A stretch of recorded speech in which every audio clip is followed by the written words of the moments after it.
오늘 우리에게 허락해 주시는 하나님의 말씀은 마가복음 1장 1절부터 8절까지의 말씀입니다. 하나님의 아들 예수 그리스도의 복음의 시작이라. 선지자 이사야의 글에 보라, 내가 내 사자를 뇌 앞에 보내노니 그가 뇌의 길을 준비하리라. 광야에 외치는 자의 소리가 있어 이르되 너희는 주의 길을 준비하라. 그의 오실 길을 곧게 하라.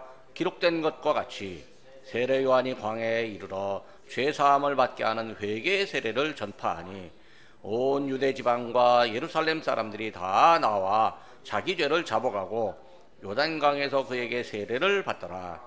요한은 낙타 털 옷을 입고 허리에 가죽띠를 띠고 메뚜기와 석청을 먹더라. 그가 전파하여 이르되 나보다 능력 많으신 이가 내 뒤에 오시나니 나는 굽혀 그의 신발끈을 풀기도 감당하지 못하겠노라. 나는 너희에게 물로 세례를 베풀었거니와 그는 너희에게 성령으로 세례를 베푸시리라. 아멘. 아이들은요, 생일이 돌아오는 것을 참 열심히 많이 기다립니다. 우리 집 막내가 여기 있습니다만, 막내도 어린 시절에 달력이 있으면 자기 생일날 5월달 어느 날 빨간 걸로 동물뱅이를 딱 쳐놓고 이제 기다립니다. 요즘은 아마 달력에 동그라미를 치기보다는 스마트폰에다가 저장을 해둘 겁니다.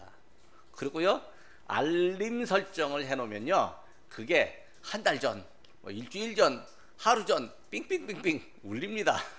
그리고요, 그게 또 그 알림 설정이 부모님에게나 친구에게도 그냥 자동으로 알림으로 갈 수 있습니다.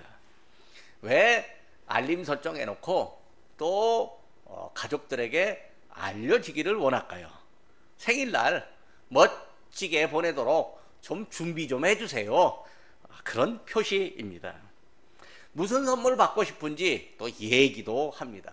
아이들이요 모여가지고요 생일날 되면 햄버거집이나 피자집에 가서 서로 생일도 주고받고 그러는데요.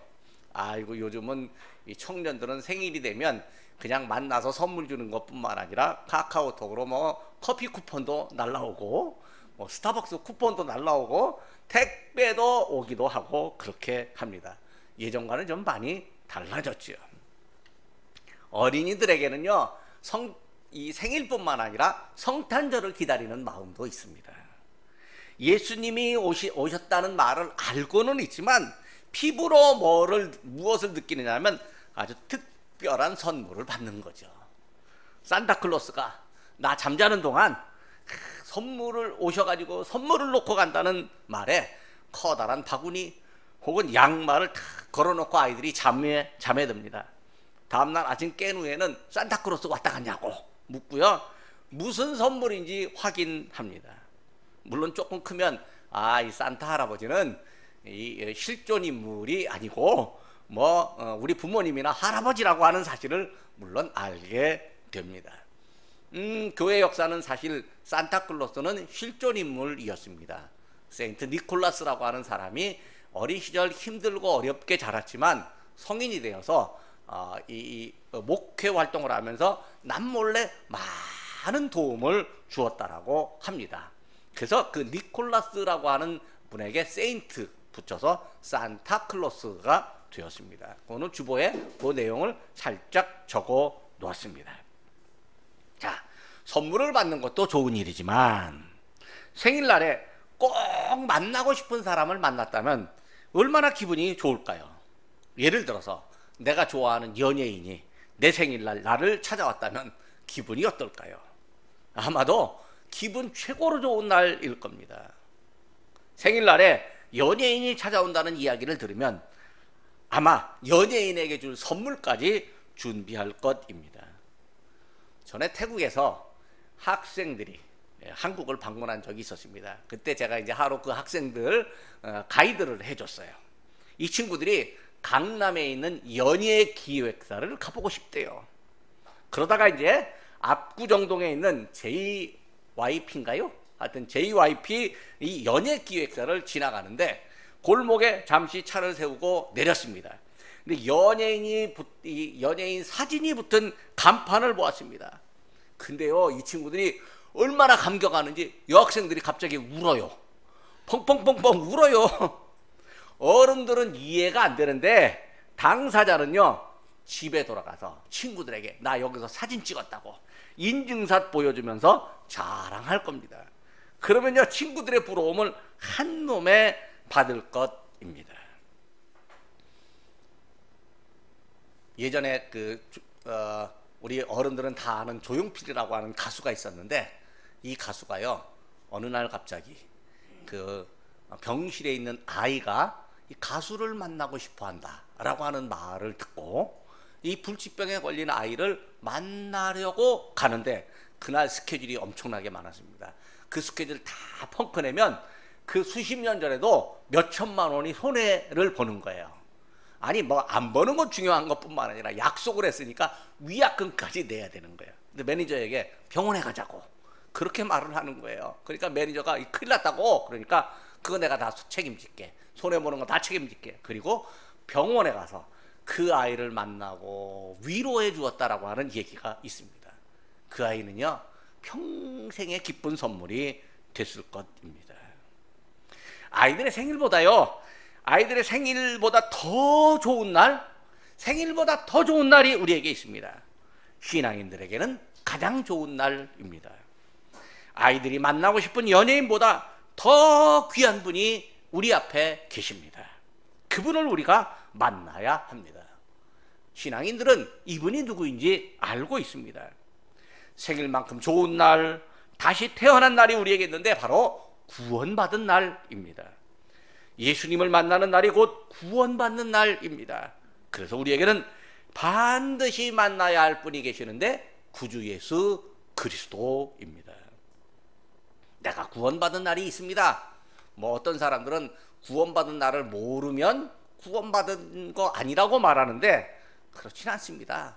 뭐 우리는 이 문명 세계에 살고 있으니까 생일날이 언젠지 알고 있지만, 저기 태국의 그 산족들은요, 자기 생일날 모릅니다. 심지어 나이도 몰라요.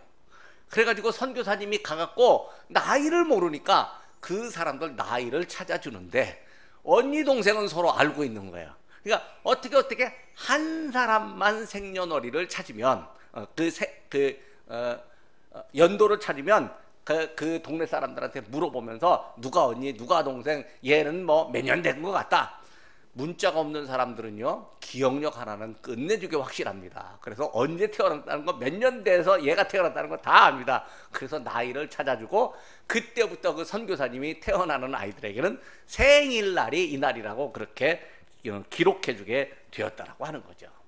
근데 생일 몰라도요, 그 사람들 살아있고 인생을 살고 있어요. 우리가 살다가 보면요, 내가 세례 받은 날 기억하지 못할 수도 있습니다. 뭐 내가 구원의 확신을 갖게 된 날 기억하지 못할 수도 있습니다. 그렇다고 구원 못 받은 거 아닙니다. 내가 예수 그리스도를 믿는 그 시간 구원의 은혜가 우리에게 임한 것입니다. 구원의 조건을 예수님을 믿는 조건이라고 하는 성경을 제외하고 자기가 구원받은 날을 기억해야 된다라고 하는 또 한 가지 덧붙이는 사람들, 참 못된 사람들이고, 그거는 우리가 받아들이면 안 됩니다. 내가 구원받은 날이 있는데요, 아직 구원받지 못한 사람들에게도 구원의 날이 필요합니다. 내가 구주 예수님을 만났다면, 아직까지 구주 예수님을 모르는 사람들이요, 앞으로 구주 예수님을 만나야 합니다. 내게 오신 구주 예수님이 다른 사람들에게도 찾아가십니다. 우리는요, 예수님을 만나고 얻은 기쁨들이 있습니다. 그래서 우리는 구주 예수님을 다른 사람들에게 소개합니다. 왜? 나 같은 기쁨을 다른 사람도 얻게 하려고요. 예수님이 우리더러 당신을 다른 사람에게 소개하기를 원하십니다. 오늘 성경에서요, 예수님의 오심을 예고하며 소개하는 장면이 나타납니다. 우리는 예수님을 만났지만 예수님의 오심을 소개하는 사람은 아직 예수님을 만나지도 못했습니다. 그러나 성경의 예언을 믿고 예수님이 오실 것이라고 말하고 있습니다. 본문은 우리가 만난 예수님이 누구인지를 알려주고 있습니다. 첫 번째로 1절에 예수님은 복음의 시작입니다. 하나님의 아들 예수 그리스도의 복음의 시작이라. 우리는 복음을 들었습니다. 복음이 뭘까요? 단순히 단어의 뜻으로만 본다면 좋은 소식입니다. 누구에게나 좋은 소식이 있습니다. 원하는 대학에 합격한 거 좋은 소식입니다. 원하는 직장에 취업한 거 좋은 소식입니다. 또 간절히 바라던 결혼 소식도 좋은 소식입니다. 간절한 소망이 이루어지는 것도 좋은 소식입니다. 로또 복권 맞은 거 좋은 소식일까요? 아닐까요? 일 수도 있고 아닐 수도 있습니다. 왜? 그것 때문에 인생이 망가지면 좋은 소식이 아닙니다. 어떤 아내가 남편에게 당신은 나의 로또 복권이야 뭐 이렇게 얘기를 해줬답니다. 남편이 기분이 엄청 좋았습니다. 와, 나를 로또 복권처럼 생각한다니 너무 고맙다. 진짜 내가 로또 복권이야 이렇게 물어봤더니 더럽게 안 맞아서 로또 복권이야 그랬답니다. 너무 안 맞아갖고 그러니까 성격이 안 맞는다 뭐 그런 뜻이겠죠. 하지만 복음은요, 사람들의 생각과는 전혀 차원이 다르고 높은 좋은 소식입니다. 복음의 소식은요, 사람들에게 생명을 주는 소식입니다. 예를 든다면 굶주려서 죽어가는 사람들에게 양식을 주어서 살리는 소식입니다. 자연재해 등으로 죽음을 앞에 둔 사람들에게 병원에 가서 치료받고 살 수 있다는 소식입니다. 복음은 사람들에게 살게 되었다는 소식입니다. 세상에서 생명을 얻고 유지한다는 소식보다 더 좋은 소식은 없습니다. 사람들 중에는요, 하나님의 말씀을 듣지 못한 기근과 생명의 샘물을 마시지 못해서 갈증을 느끼는 사람이 있습니다. 아모스 8장 11절입니다. 주 여호와의 말씀이니라. 보라, 날이 이룰지라. 내가 기근을 땅에 보내리니 양식이 없어 주림이 아니며 물이 없어 가람이 아니요 여호와의 말씀을 듣지 못한 기갈이라. 하나님의 말씀을 알지 못하니까 뭔가 갈증과 기근으로 마치 죽을 것 같은 그런 느낌에 사는 사람도 있습니다. 하나님의 말씀을 듣지 못한 것을 굶주림이라고 표현합니다. 새해가 되면요, 카렌다를 나눠줍니다. 카렌다를 보면 세상 카렌다는요, 저기 알프스 산에 아주 멋진 경치를 그림으로 배경으로 한 카렌다들도 있습니다. 이런 데서 살아보면 얼마나 좋겠느냐라고 하면서 그런 카렌다를 가져옵니다. 그런데요, 그 멋진 경치에 사는 사람들이 오히려 자살률이 높다고 합니다. 왜 그럴까요? 너무 좋은 데 사는데 자기 만족은 없는 거예요. 돈도 있고 시간도 있고 그러는데 거기서 살면서 이 산꼭대기에 살으니까 찾아오는 사람도 별로 없을 테고요, 이웃하고 별로 교류도 없고요, 우울증 걸리다가 못 살겠다고 죽어버리고 마는 거죠. 그러니까 너무 좋은 경치에 산다고 해서 그게 그 사람에게 복음은 아닌 거예요. 아이고, 며칠 가갖고 그 경치를 보고 뭔가 쌓였던 스트레스 풀고 새롭게 기분 좋아서 일상으로 돌아오는 것이지, 그게 매일 있다라고 해서 좋은 건 아니라는 거죠. 왜냐하면 그들에게는요, 복음에 대한 굶주림이 있는데 자기가 무엇에 굶주린지도 모르는 거예요. 이게 참 문제인 거죠. 그런데 이처럼 굶주리는 사람들에게 생명의 빵과 샘물이 공급된다는 소식이 들린다면 이거야말로 복음입니다. 요한복음 6장 35절입니다. 예수께서 이르시되 나는 생명의 떡이니 내게 오는 자는 결코 줄이지 아니할 것이요 나를 믿는 자는 영원히 목마르지 아니하리라. 요한복음 7장 37절과 38절입니다. 누구든지 목마르거든 내게로 와서 마셔라. 나를 믿는 자는 성경의 이름과 같이 그 배에서 생수의 강이 흘러나오리라. 누구든지 목마르거든 내게로 와서 마셔라. 누구든지 목마르거든 내게로 와서 마셔라. 나를 믿는 자는 성경의 이름과 같이 그 배에서 생수의 강이 흘러나리라. 근데 여기서 말한 그 배가 뭐냐면요, 사람의 몸, 배를 말하는 거예요. 그러니까 자기 안에서 하나님께서 생수의 강이 흘러나오도록 예수님께서 그의 몸 안에 생수의 강이 흘러나오는 은혜를 허락해 주신다는 거죠. 이거 놀라운 신비입니다. 놀라운 기쁨의 소식, 복음입니다. 생명의 소식은요, 바로 예수님입니다. 그러니까 복음은 예수님 소식입니다. 오늘 본문에서 예수님이 이 복음의 시작이었다, 이렇게 말합니다. 예수 그리스도는 하나님의 아들입니다. 하나님께서 아들을 보내셔서 우리에게 생명의 빵과 샘물을 허락하십니다. 즉 우리에게 주어진 이 복음은요, 하나님께서 주시는 건데 하나님께서 계획하시고 또 아들이신 예수님을 통해서 완성되었습니다. 복음의 핵심은 우리 구주 예수님입니다. 예수님이 제외된다면요, 어떤 소식이라도 잠시 즐거울 것입니다. 예수님이 중심으로 자리 잡은 소식은요, 영원한 즐거움의 소식입니다. 극심한 가뭄에도 맑고 깨끗하며 시원한 생수가 계속해서 솟는 샘이 있습니다. 예수님이 바로 우리 안에 오셔서 우리 안에서 계속해서 솟는 생명의 샘물이 되어 주십니다. 하나님이 생명의 소식, 예수님의 이 복음의 소식을 전달할 사람을 세상에 보내십니다.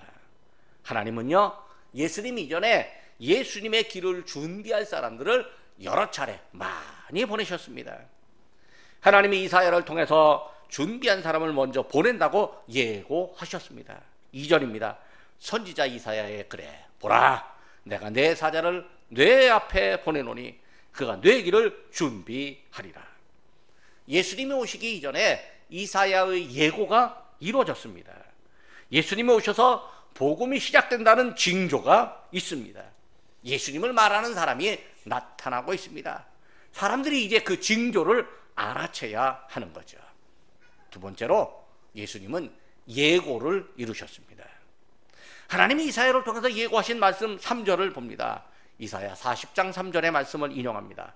외치는 자의 소리여 이르되 너희는 광야에서 여호와의 길을 예비하라. 사막에서 우리 하나님의 대로를 평탄하게 하라. 이사야의 예언은요, 하나님께서 우리의 구원을 말씀하시는 그 말씀 중에 한 장면입니다. 우리 하나님은요, 우리의 구원을 위해서 여러 가지 단계로 계획하셨습니다.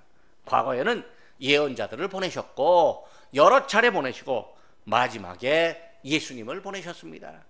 히브리서 1장 1절과 2절에 하나님의 단계적 계획과 완성을 말해 줍니다. 옛적에 선지자들을 통하여 여러 부분과 여러 모양으로 우리 조상들에게 말씀하신 하나님이 이 모든 날 마지막에 아들을 통하여 우리에게 말씀하셨으니, 하나님의 구원 계획은요, 단계마다 반드시 성취됩니다. 사람도요, 계획할 때 그 단계마다 성취되면요, 그 다음에 또 성취된다라고 예상하고 믿고 더 열심히 일합니다. 하나님의 계획도요, 단계마다 성취되므로 믿는 사람들이 더 믿음의 확신을 갖고 사명감을 갖게 되며 하나님의 일을 감당합니다. 예언자 한 사람이 와서 하나님의 뜻을 말하고 하나님의 뜻이 이루어짐을 말하였습니다. 구원 계획을 완성하실 예수님께서 오실 때까지 단계적으로 또 지속적으로 하나님의 뜻이 성취됩니다. 이제 예수님이 오시기 직전에 세례 요한이 나타났습니다. 세례 요한의 외침도 하나님 계획의 성취였습니다. 이사야를 통한 예언이 세례 요한에게서 이루어졌습니다. 세례 요한이 나타나 광야로 나갔습니다. 그리고 죄 사함을 받게 하는 회개의 세례를 전파하였습니다. 죄를 회개하는 사람들에게 용서의 은혜가 있고 죄가 사라지는 은혜를 말합니다. 회개하는 사람은 죄를 용서받는다는 표시로 세례를 받습니다. 회개와 용서, 세례를 받는 것이 하나님의 계획이었습니다. 하나님의 구원 계획은요, 요한이 선포하고 이제 보여집니다. 죄를 회개하는 사람들에게 세례를 줌으로써 세례 요한이라고 하는 별칭을 얻게 되었습니다. 그리고 요한의 다음에 예수님이 오시는데 그 예수님이 죄를 용서하시고 또 다른 세례를 주실 것입니다. 예수님이 하나님의 계획을 궁극적으로 완성하십니다. 세 번째로 예수님은 당신이 줄 세례를요 요한에게 준비시키셨습니다. 세례요한이 요단강가에 나가서 외칩니다. 누가복음 3장 7절부터 9절까지를 보면 세례요한이 아주 강하게 이야기를 합니다. 듣는 사람들의 감정이 상할 만큼 표현이 너무 강합니다. 얼마나 강한지 한번 볼까요? 독사의 자식들아, 누가 너희에게 일러 장차 올 진도를 피하라 하더냐? 그러므로 회개에 합당한 열매를 맺고 속으로 아브라함이 우리 조상이라 말하지 말라. 내가 너희에게 이르노니 하나님이 능히 이 돌들로도 아브라함의 자손이 되게 하시리라. 이미 도끼가 나무 뿌리에 놓였으니 좋은 열매 맺지 아니하는 나무마다 찍어 불에 던져지리라. 아이고, 세례 요한이요 얼마나 욕설 비슷한 말을 하는데 독사의 자식이라고 말하고 너희가 불에 던져질 것이라 그렇게 말합니다. 세례 요한이 왜 이렇게 강하게 말했을까요? 듣는 사람들의 마음이 찔리고 회개하기를 원하기 때문입니다. 3절을 보면 세례 요한이 회개의 세례를 전파했습니다. 회개하는 표시로 세례를 받을 것입니다. 회개는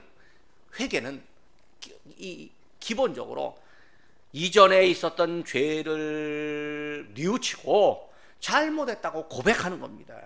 그리고 이전과는 다른 새롭고 바른 생활을 하겠다는 다짐이 포함되어져 있습니다. 회개하면 회개에 합당한 열매가 나타납니다. 그래서 세례 요한은 회개에 합당한 열매를 맺으라 이렇게 외쳤습니다. 요한이 광야에서 외치는데요, 유대 지방과 예루살렘에서 사람들이 요한에게 몰려옵니다. 사람들이 요한의 외침을 듣고는 요한에게 우리가 무엇을 하면 되겠습니까? 이 가슴에 찔림이 있어서 우리가 무엇을 하면 되겠습니까? 라고 묻습니다. 사람들이 요한 앞에서 자기의 죄를 자복하고 있습니다. 요한의 외침에 마음이 찔리고 그동안 지은 죄가 생각난 사람들이 스스로 죄인이라고 인정합니다. 그리고 사람들이 요단강에서 요한이 주는 세례를 받습니다.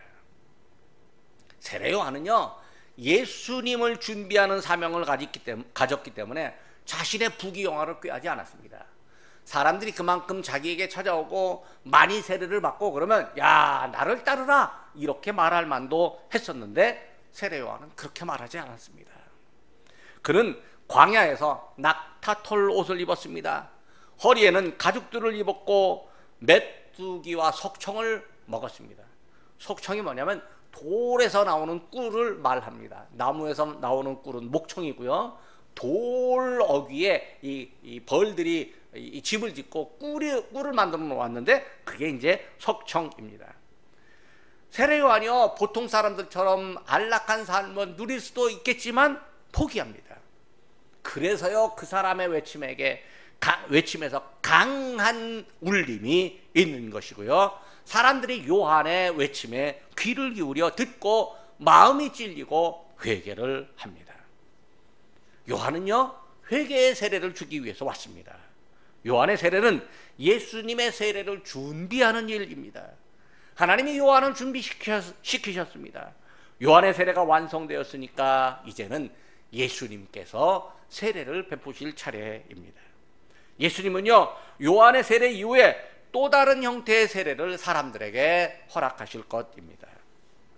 네 번째로 예수님은 성령으로 세례를 주십니다. 예수님이 세례 요한의 뒤에 오십니다. 세례 요한은요 자기 뒤에 예수님께서 오신다라고 하는 사실을 분명히 알고 있습니다. 그래서요 예수님이 오실 것이라고 말하는데 자기 뒤에 오시는 분은 자기와는 비교도 안 될 만큼 뛰어나신 분입니다. 세례 요한이 말합니다. 7절입니다. 나보다 능력 많으신 이가 내 뒤에 오시나니. 세례 요한의 이런 외침도요 하나님의 계획이었고 완성입니다. 요한은 하나님의 계획을 알고 있으므로 자기를 철저하게 낮추는데 어떻게 낮추느냐면 나는 굽혀 그의 신발끈을 풀기도 감당하지 못하겠노라. 이 신발끈을 푼다라고 하는 건 뭐냐면, 주인이 바깥에 탁 나갈 때, 옛날 우리나라 사극 같은 데 보면 주인이 안방 대청마루에, 이 안방에서 나와 대청마루에서 딱 내려오고 손 하나 딱 잡으면 그 집 하인이 잽싸게 달려와서 신발을 쫙 놓고 신발을 잘 신도록 그렇게 해줍니다. 그게 그렇게 하는 건데, 세례요한은 예수님의 신발끈을 매주고 풀어주는 것도 나는 감당할 만한 자격이 안 된다, 이렇게 겸손을 보입니다. 구원을 주실 구주 예수님과 구주의 오심을 준비하는 사람은요, 그러니까 예수님과 세례요한은 신분과 역할과 능력이 다릅니다. 세상의 사람들이요, 아무리 잘났다고 해도요, 구주 예수님에게 비교할 수가 없습니다. 우리 신앙인들도요, 참 믿음이 좋고 훌륭한 일을 하고요, 간증을 하면 수많은 사람들이 은혜를 받아도요, 우리가 예수님과 비교할 수는 없는 겁니다. 우리는요, 오로지 예수님을 믿고 따르는 일만 할 뿐입니다. 그리고 우리에게 할 일이 또 있습니다. 바로 구주 예수님을 전하는 일입니다. 세례요한이 자기에게 오는 사람들에게 물로 세례를 주었습니다. 그러나 요한은 자기 뒤에 오실 구주께서 성령의 세례를 베풀 것이라고 말씀합니다. 8절 말씀입니다. 나는 너희에게 물로 세례를 베풀었거니와 그는 너희에게 성령으로 세례를 베푸시리라. 세례요한은 어머니의 태중에서 성령의 충만함을 입었습니다. 그러나 예수님은요, 성령의 세례를 사람들에게 베푸십니다. 예수님은 사람들에게 성령을 보내주십니다. 요한복음 15장 26절입니다. 내가 아버지께로서 너희에게 보낼 보혜사 곧 아버지께로서 나오는 진리의 성령이 오실 때에 그가 나를 증거하실 것이요. 예수님께서 아버지에게 구하여서 저 사람들에게 성령이 필요합니다, 보혜사 성령을 보내주십시오, 그렇게 간구합니다. 예수님의 말씀대로 예수님이 그렇게 간구하겠다고 하셨는데, 예수님이 간구하신 것이 들어졌고 하나님께서 들으셨고 성령이 우리에게 오셔서 구원을 확증하십니다. 예수님이 우리에게 성령의 세례를 베푸시고 우리에게도 성령의 세례를 베푸시는데, 그래서 우리가 성령의 세례를 받습니다. 성령께서 우리에게 예수님의 은혜로 구원받음을 확인하게 하십니다. 예수님께서 구주로 오셔서 죄사함과 세례를 완성하시고 또 성령의 세례를 베푸심으로 우리에게 구원을 확증해 주십니다. 말씀을 맺으려고 합니다. 예수님은 우리에게 생명을 주는 복음의 시작입니다. 하나님은요, 예수님을 세상에 보내시겠다고 오래전부터 예언자를 통해서 말씀하셨습니다. 예언자들의 예고가 그대로 이루어졌습니다. 그리고 세례요한이 나타나 회개의 세례를 전파하며 예수님의 오심을 예고했습니다. 예수님의 오심으로 세례요한의 예고가 그대로 이루어졌습니다. 요한은 사람들에게 물 세례를 주므로 예수님이 주실 세례, 또 다른 세례를 준비합니다. 예수님이 오셔서 요한과는 다른 세례를 주실 것입니다. 그 세례는 성령의 세례입니다. 신자들은 다 물 세례를 받지만 동시에 반드시 성령 세례를 받아야 합니다. 성령께서 우리에게 예수님의 이름으로 받는 구원을 확증하기 때문입니다. 성탄절을 기다리는 대림절 기간에 예수님이 오심으로 생명 얻는 구원이 완성된다는 복음의 소식을 우리는 믿습니다. 그리고 이 소식을 사람들에게 알려줍니다. 기도하겠습니다. 만백성을 구원해 주실 큰 계획을 실천하신 하나님 아버지, 저희에게 길이요 진리요 생명이신 구세주 예수 그리스도를 영접하게 하심을 감사드립니다. 하나님의 구원 계획이 세밀하고 단계적이며 차근차근 이루어졌으며 마지막에 예수님을 통하여 온전한 구원을 이루셨음을 저희가 믿습니다. 하나님께서 구주 예수님을 보내시기까지 옛적 예언자들을 통하여 구원을 예고하셨고 또 세례 요한을 보내어 구주 예수님의 오심을 준비하신 일을 저희가 보았습니다. 세례 요한의 준비함처럼 저희도 예수님을 준비하기 원합니다. 세례 요한이 예수님을 만나자마자 구주이심을 알아보았듯이 저희에게도 예수님을 바르게 알아보게 하여 주옵소서. 예수님이 세례 요한을 통해서 세례를 준비시키심을 저희가 압니다. 저희가 죄를 회개하고 세례를 받음으로 믿음을 고백하고 주님을 영접한 표시를 하였습니다. 이제 저희가 물 세례만 받는 것이 아니라 성령의 세례도 받게 하여 주옵소서. 성령 세례 받은 저희가 예수님을 믿는다고 고백하고 예수님을 믿는 표징을 세상에 보이게 하여 주옵소서. 저희의 입을 열 때에 구주 예수님의 오심을 기대하고 찬양하며 또 다른 이에게 구주 예수님을 만난 감격을 말하게 하여 주옵소서. 감격을 말할 때 사람들이 감동을 받고 예수님을 믿게 되는 은혜의 역사를 허락하여 주옵소서. 예수님 오신 기쁨이 크고 살아가는 원동력이 됨을 전하는 능력이 저희에게 필요합니다. 하나님께서 성령의 능력으로 저희에게 전하는 힘을 주옵소서. 구주 예수 그리스도의 이름으로 기도드립니다. 아멘.